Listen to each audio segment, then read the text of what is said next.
Bismillahirrahmanirrahim. Harf la al-'amilah. Inilah huruf la yang merupakan saudara inna.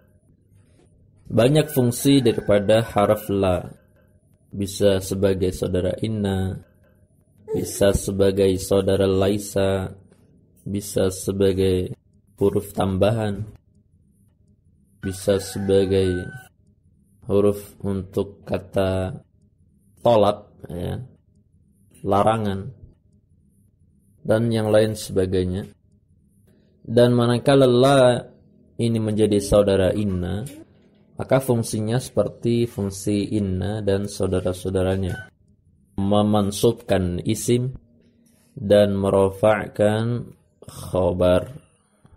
La alima mutakabbir, la alima mutakabbirun. Kita membaca alima dan kita membaca mutakabbirun. Alima sebagai isim la dan mutakabbirun sebagai khabar la. Tidak ada orang alim yang sombong. Wassallallahu wasallam ala nabiyyina Muhammad.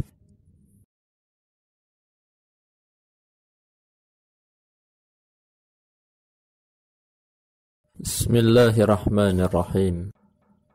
Syarat fungsi la al-'amilah amal inna. Ada beberapa persyaratan agar harf la ini dapat berfungsi layaknya kalimah inna. Ya. Inna menasabkan isim dan merfa'kan khabar. Maka la dapat berfungsi seperti itu bila mana terpenuhi persyaratan berikut. Pertama, merupakan harf nafiyah dan bukan harf zaidah. Ya. Huruf nafiyah untuk menjadikan kalimat yang ada adalah merupakan kalimat negatif. Jadi bukan sekedar huruf tambahan. Kedua, menafikan khabar dari seluruh jenis isim. Menafikan khabar dari seluruh jenis isim. Ya. Jadi khabarnya, misalkan tadi kita baca mutakabbirun, itu dinafikan dari seluruh jenis orang yang alim. Ya. Manusia-manusia yang alim, yang berilmu, ya, itu tidak ada yang sombong. Itu sejatinya, ya, disebut manusia-manusia yang berilmu. Jadi sombong dinafikan dari alim. Yang ketiga, menafikan secara pasti tanpa kemungkinan lain. Ya. Ini memang dari penjelasan persyaratan ini banyak poin-poin yang memang berat. Maka sengaja penyusun ringkas. Menafikan secara pasti tanpa kemungkinan lain. Jadi benar-benar dinafikan. Yang keempat, tidak ada huruf jar yang mengawali. Ya, maksudnya kalimah la, ya, kata la tidak diawali dengan huruf jar seperti misalkan alba. Jadi nanti menjadi bunyinya bila. Ya, tidak ada huruf jar. Yang kelima, isim la yang ada dalam jumlah berupa isim nakirah dan bersambung langsung dengan la tanpa ada kalimah yang memisahkan antara la dan isimnya. Jadi perhatikan kalimah alimah, ini isim nakirah, ya, di mana tidak ada al, dan jelas ini merupakan isim nakirah, tidak ada tanda-tanda isim ma'rifah. Dan kalimah alimah bersambung langsung dengan kalimah la. Ya. Nah, kalau ada kalimah yang memisahkan antara kalimah la dengan kalimah alimah, maka kalimah alimah tidak bisa dibaca mansub. Itu maksud kaidah kelima, syarat kelima. Dan syarat keenam, khabar la juga berupa isim nakirah. Itu seperti kalimah mutakabbirun, ini juga merupakan isim nakirah. Nah, persyaratan ini, keenam persyaratan yang kita sebutkan tadi, ya, keenam persyaratan yang kita sebutkan ada dalam jumlah yang disebutkan, yaitu la ghulama rajulin hadirun. Tidak ada budak seorang pun yang hadir. Ya. Di sini la merupakan nafiyah, menafikan kalimah hadirun secara dari seluruh jenis ghulama rajulin, menafikan secara pasti dan tak ada huruf jar yang mengawali kalimah la, dan isim la berupa isim nakirah bersambung langsung dengan kalimah la. Mungkin ada yang bertanya, padahal namanya mudhaf, ya, idhofah itu ma'rifah. Maka jawabannya adalah, kalau memang mudhafnya kepada isim ma'rifah, maka menjadi isim ma'rifah. Misalkan ghulama zaidin, maka ini isim ma'rifah. Tetapi karena ini isim nakirah, kalimah rajulin, maka idhofahnya tetap bermakna nakirah, ghulama rajulin. Dan hadirun juga merupakan isim nakirah. Wa sallallahu wasallam ala nabiyyina Muhammad.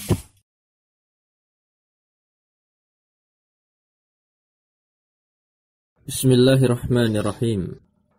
Hukum i'rab untuk isim la. Karena memang banyak bentuk ya daripada isim la, kita perlu mengetahui bahwa ada dua macam hukum i'rab, ya, segi i'rab untuk isim la. Yang pertama, isim la yang mu'rab. Yang kedua, isim la yang mabni. Isim la dihukumi mabni dan isim la dihukumi mu'rab.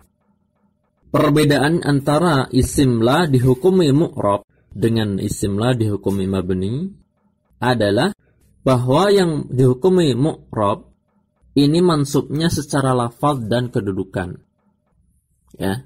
Nanti akan kita lihat. Jadi lafaznya memang dibaca mansub dan kedudukannya juga mansub sebagai isim la.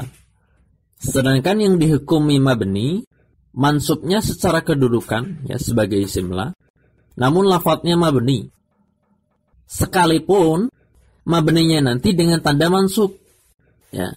Jadi memang tipis sekali antara isim la, perbedaan isim la yang dihukumi mu'rab dengan isim la yang dihukumi mabni.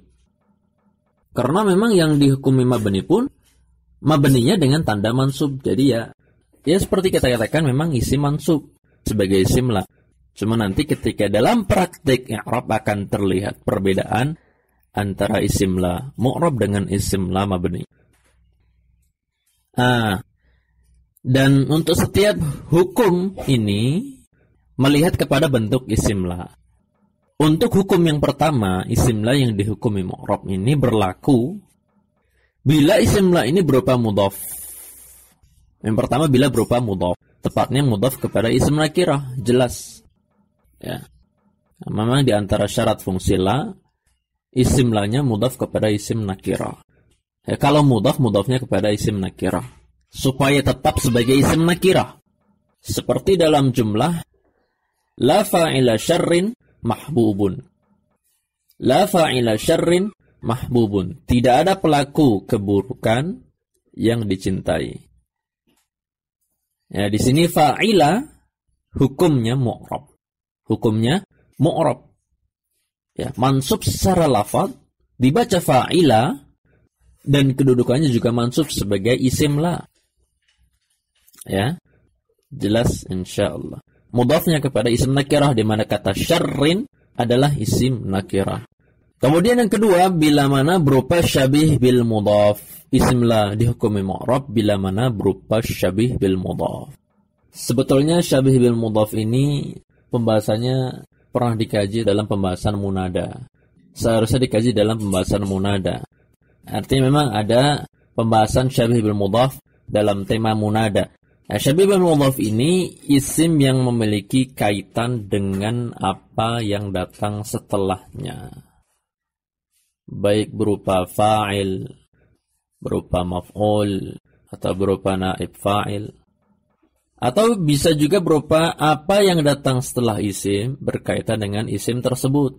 Baik berupa jar majrur atau dzaraf. Ya. Seperti dalam jumlah la sa'iyan fil khairi madmum.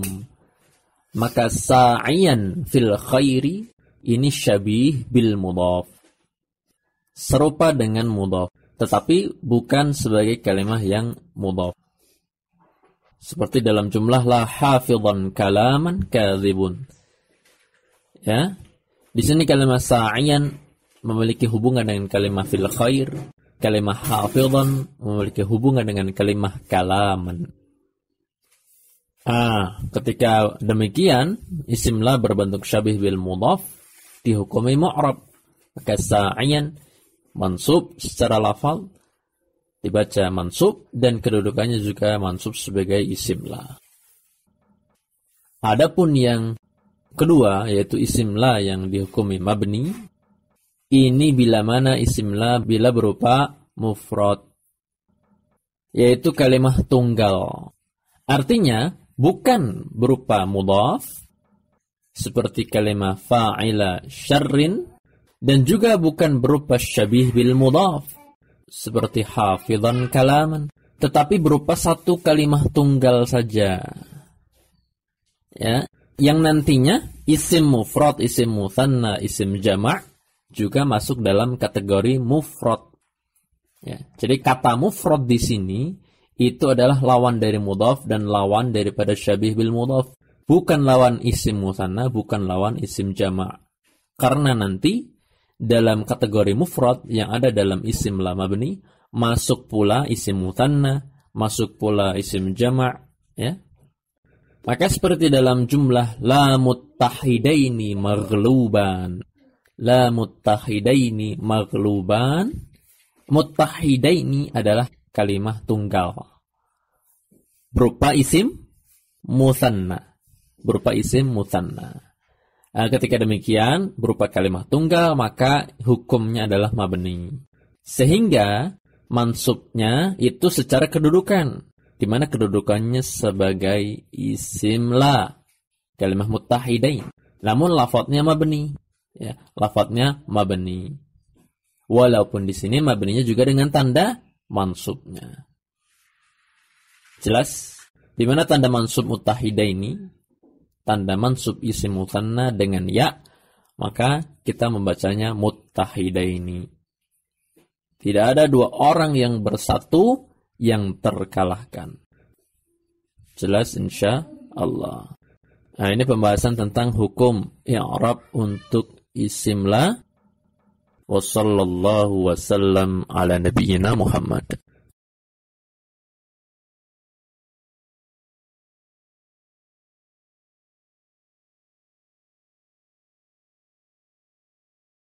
Bismillahirrahmanirrahim. La sa'iyan fil khairi madhmum, berupa syabih bil mudhaf. La nafiyatun lil jinsi. La nafiyatun lil jinsi. Ini ketika kita mengi'rab kalimah la. Mabniyatun 'ala sukun. Di sini mabni di atas sukun. Ta'malu amala inna, berfungsi layaknya fungsi inna. Ini makna ta'malu amala inna. Nanti ketika kita mengi'rab kalimah la, demikian. Kemudian sa'iyan ismula mansub wa alamatu nasbihi fathah, seperti kita mengi'rab isim inna mansub dan seterusnya. Jelas insyaallah. Isim la mansub.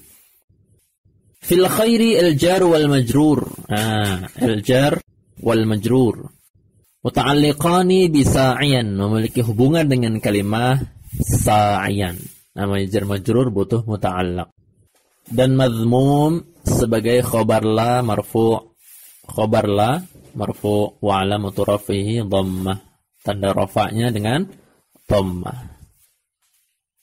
Berupa syabih apa? Bil mudhaf. Kemudian dalam jumlah la fa'ila syarrin mahbubun, ini berupa mudhaf.